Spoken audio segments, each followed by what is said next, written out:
โยจวันตกาสาวสาสิเรสุสุสมัยหิโตอุเพโตธรรมาสัญเจนะสเวภาสาวะมรหัตติผู้ที่หมดกิเลสแล้วมีความมั่นคงอยู่ในศีลรู้จักบังคับตนเองและมีความสัตย์ย่อมสมควรแก่การครองเสริงผ้ากสาวพัสต์อย่างแท้จริงแล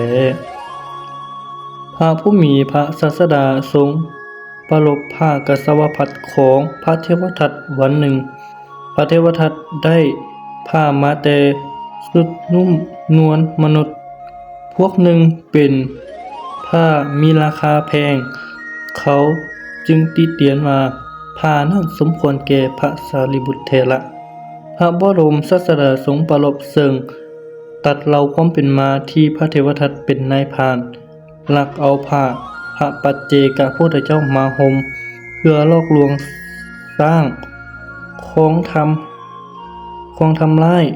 ข้าสร้างตัวที่อยู่ล่าสุดล่าหลังครั้งนั้นพระองค์เป็นพระยาสร้างเมื่อเห็นสร้างบริบูรณ์บริวารมีจำนวนน้อยลงผิดสังเกตจึงเปลี่ยนวิธีไปอย่างตามหลังฝูงและจับนายพรานผู้ทำให้นั่นได้เมื่อให้โอวาทแก่นายสร้างนั้นแล้วก็ป่วยตัวไปเมื่อเล่าอดีต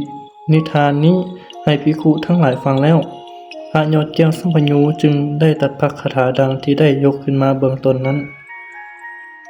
แล้วมีอีกเรื่องหนึ่งของพระเทวทัตอีกต่อมานะอิทะ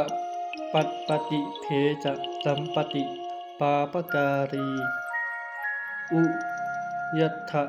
ตัปปติปาปังเมกตันติตัปปติภะพียโยตัมปติทุกขติงขโตคนทำความชั่วย่อมเดือดร้อนในโลกนี้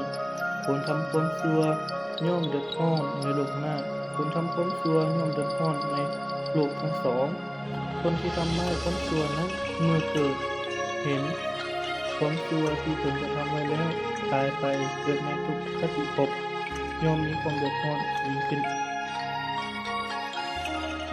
พระบรมศาสดาทรงปรารภพระเทวทัตคือนับแต่เป็นบวชแล้ว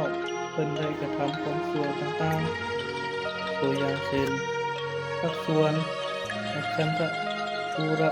สักุมารทำลายชีวิตพระธิดาพระราชาธิดาทรงคนไปลอกลวงองค์พระชนพระบรมศาสดาแต่บ่สำเร็จ 3. ขึ้นไปเทิงยอดภูเขาคิสคุกิ้งก้อนหินศิลาทำโลหิตอุตตบาทคือทำให้ทีนพระพุทธเจ้าที่ให้เลือดออก 4. ปล่อยสร้างนาลาคิลินไปทำให้พระสัตตาแต่บ่สำเร็จคือเอาสร้างไปว่าให้สร้างหันไปทำให้แก่พระพุทธเจ้า 4. ต่อมาแล้วก็ต่อหาครับลอกล่อภิกขุได้ประมาณ500 องค์เพื่อทำสังฆเทศเพื่อลอกลวงเพื่อสุดท้ายก็มีความรู้สึกสำนึกโทษที่ตนได้กระทำและอยากจะเข้าเฝ้าพระบรมศาสดาบอกให้เสียสิทธิ์ของตนพาไปเฝ้าพอได้ถึงจักรูกรณีใกล้ๆกับพระวิหารศรีตะวันแต่แผ่นดินก็ได้สูญหายไปบัดนั้นภิกขุทั้งหลายทูลถามว่าเพิ่นไปเกิดที่ใดพระองค์จึงได้ทรงแสดงไว้ว่าไปเกิดในอเวจีมหานรกแล้วจึงตัดพระคาถาดังที่ยกขึ้นมาข้างต้นนี้เลย